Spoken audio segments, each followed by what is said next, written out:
இந்த இருக்குல்லம்மா, இது வந்து ஃப்ரிட்ஜினுடைய பேக் போர்ஷனு. இப்போ இவங்க இந்த சுகாதாரத்துறையில இருந்து இதை வந்து அந்த இதை கலட்டுறாங்க பாருங்க. இப்போ இதில் இப்போ நீங்கள் வந்து உங்கள் குவார்ட்டர்ஸில் வெளியில் நம்ம சுத்தம் பண்ணிட்டோம். இப்போ வீட்டுக்குள்ளே இப்போ உங்களுடைய ஃப்ரிட்ஜில் வந்து இதில் அந்த ஏடிஎஸ் கொசு அந்த இதுன்னு சொல்கிறாங்கல்ல, டெங்கு கொசு, இதனுடைய ப்ரீடு அந்த முட்டை போட்டிருக்கு பாருங்க, தெரியுதா? சின்ன சின்னமாக இருக்கு பாருங்க, அந்த இருக்குல்ல, இது எல்லாமே வந்து இது நைட்டுக்கு பறந்து இவர் போயிட்டு யாரையா கடிச்சு ரத்தம் அந்த முன்றது தெரியுமா? அந்த லைட் ஆஃப் பண்ணுங்க, லைட் ஆஃப் பண்ணுங்க. இப்போ முன்றது தெரியுதாம்மா? அந்த மூவ் ஆகுறது தெரியுதா? இது பூராமே வந்து டெங்கு கொசு. டெங்குனுடைய முட்டையில் அடுத்து வரக்கூடிய பீப்பா ஸ்டேஜுங்கிறது வந்து புழு உருவாகிற ஸ்டேஜ். பறக்க போகுது, இது பாருங்க. இப்போ இது வந்து பறக்க போகுது. இப்போ இது நமக்கு உங்களுக்கே தெரியாம உங்க வீட்டுக்குள்ளே உருவாகக்கூடிய டெங்குவினுடைய ஆபத்து, இதை நீங்க உணரணும். இந்த ஃப்ரிட்ஜை வந்து நீங்க வந்து குறைந்தபட்சம் எத்தனை நாளைக்கு ஒருக்கா சார் பண்ணணும்? 15 டேஸ்க்கு ஒரு முறை நீங்க பண்ணிட்டீங்கன்னா 15 டேஸ் கூட தாங்க மாட்டேங்குது. இல்ல தண்ணி இருக்குல்ல, தண்ணியை பத்தி இல்ல, 15 டேஸ் ஒன்ஸ் நீங்க கிளியர் பண்ணிட்டீங்கன்னா உங்களுக்கு வந்து இந்த டெங்குவினுடைய அந்த உருவாகாது. இல்லாட்டி உப்பு லைட்டா உப்பு போட்டா சரியா உருவாகாது. கூட நீங்க 15 டேஸ்க்கு ஒரு முறை பார்த்தா நல்லது. நல்லது குழந்தைங்கள சரியாமா?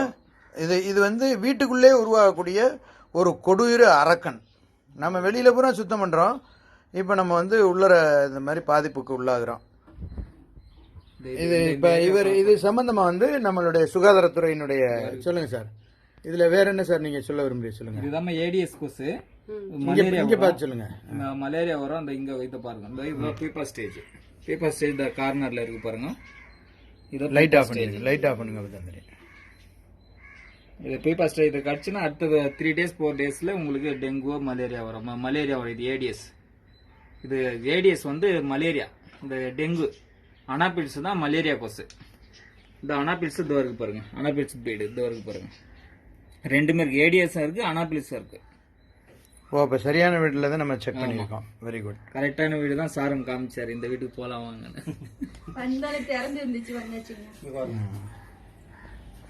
அப்படிங்க. ஸோ அதனால நீங்கள் வந்து இதில் வந்து தெளிவாக தெரிஞ்சுக்கங்க. இந்த மாதிரியான விஷயங்கள் வந்து இது வந்து உங்களுக்கு மிகப்பெரிய பாதிப்பை உருவாக்கிடும். ஸோ வீட்டுக்குள்ளே இது உருவாகிறது வந்து உங்களுக்கு தெரியாமலே ஒரு அரக்கனை நீங்கள் வளர்த்துக்கிட்டு இருக்கீங்க. ஸோ நம்ம வெளியில் பூரா சுத்தம் பண்ணுறோம், இங்கே வந்து இந்த மாதிரி வளர்றதுனால கொஞ்சம் இது வந்து இதில் தெரிஞ்சுக்கங்க. 15 டேஸ் ஒன்ஸ் வந்து இதை கிளியர் பண்ணுங்க. இதில் வந்து அனாபிலிஸும் இருக்கு, மலேரியா இது டெங்கு, இது ஏடிஎஸ் இருக்கு. அனாபிலிஸ் வந்து மலேரியா கொசு, ஏடிஎஸ் வந்து டெங்கு கொசு.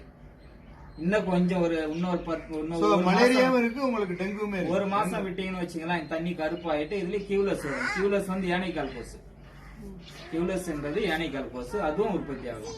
மூணுத்தையுமே உங்க வீட்லயே உற்பத்தி பண்றீங்க. சரியாம்மா?